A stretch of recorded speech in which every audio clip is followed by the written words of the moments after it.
Good morning, students. Today's topic of chapter 7, accounting for share capital, is types of share capital. So you can see in the diagram, first is authorized capital, and authorized capital is divided into two parts: issued capital and unissued capital. There are two types of authorized: issued and unissued. Then part of issued capital is subscribed capital and unsubscribed capital. Clear? These are part of issued capital. Now subscribed capital is further divided into two parts: called up and uncalled up. And called up capital is divided into two parts: paid up capital and calls in arrear. Clear? So see, what is authorized capital? Authorized capital, or we can say registered share capital, maximum amount of capital which a company is allowed to raise during its lifetime, and based on the amount mentioned in the memorandum of association. MOA means memorandum of association. The company cannot raise more than the amount of capital as specified in the memorandum of association, and this capital is also known as registered capital, or we can say nominal capital. Clear? This capital is known as registered or nominal capital. Clear? And it should be noted that the company need not issue the entire authorized capital for public subscription. Means it is not necessary for the company to issue whole authorized capital to public for subscription.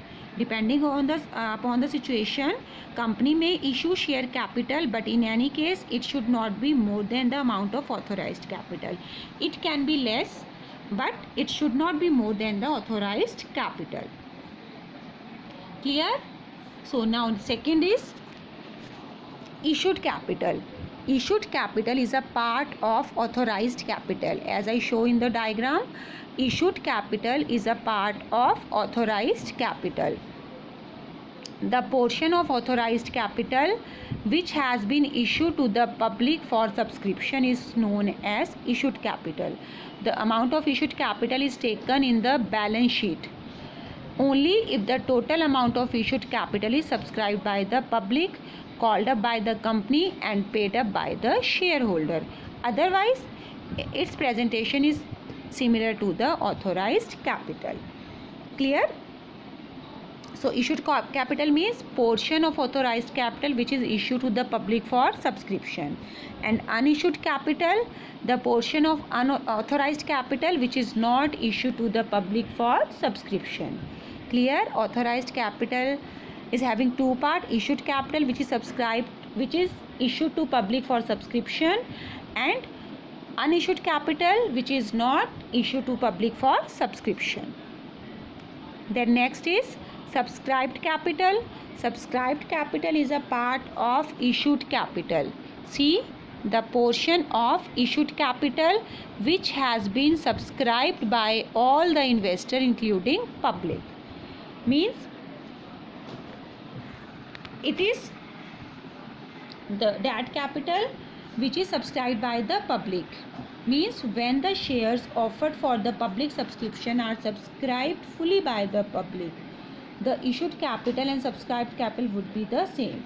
However, if the number of shares subscribed is less than what is offered by the public, this is called under subscription.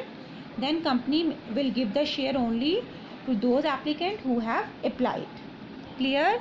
So there are two parts of issued capital: subscribed capital and unsubscribed capital.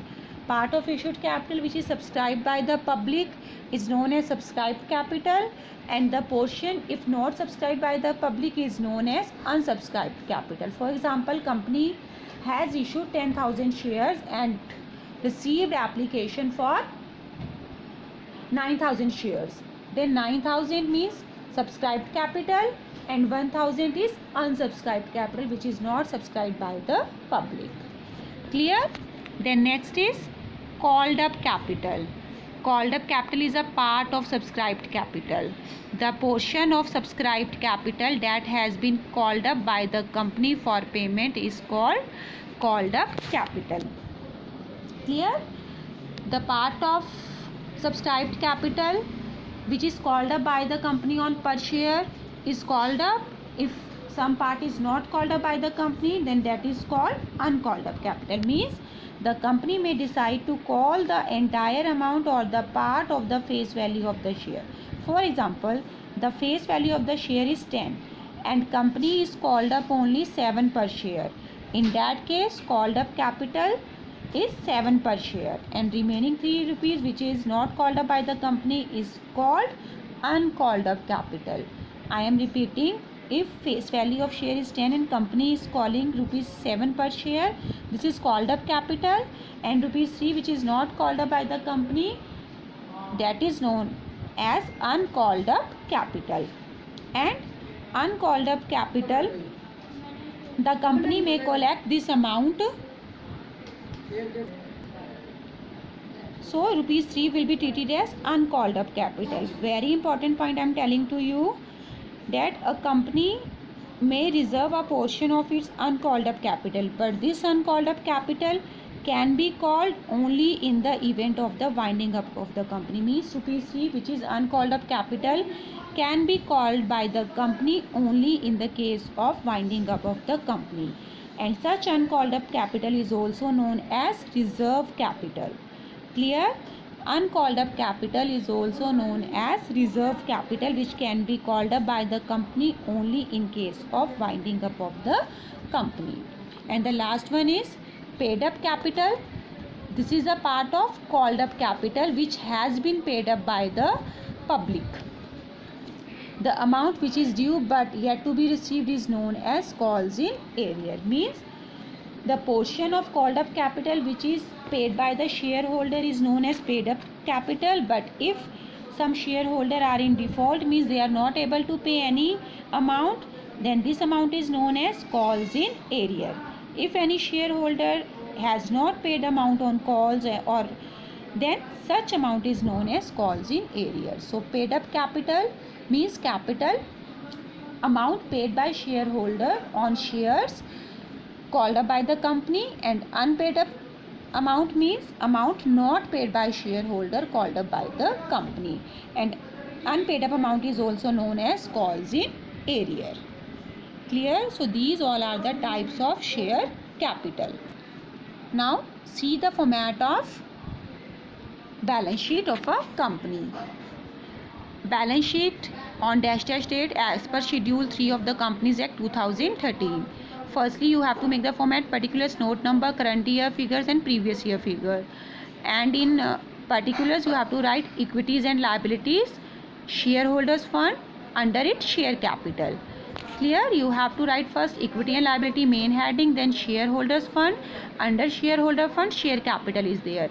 Then you have to write over here note number 1.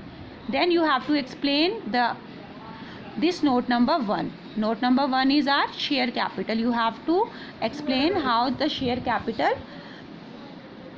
come. So first capital is authorized or registered or nominal capital. First is authorized capital. You have to write in sequence: authorized, then issued capital, then subscribed capital. Subscribed capital has two parts: subscribed and fully paid up, subscribed and not fully paid up. So you have to write in sequence: authorized capital, nominal capital first, then issued capital, then subscribed capital. It has two parts: subscribed and fully paid up, subscribed and not fully paid up. This is the format.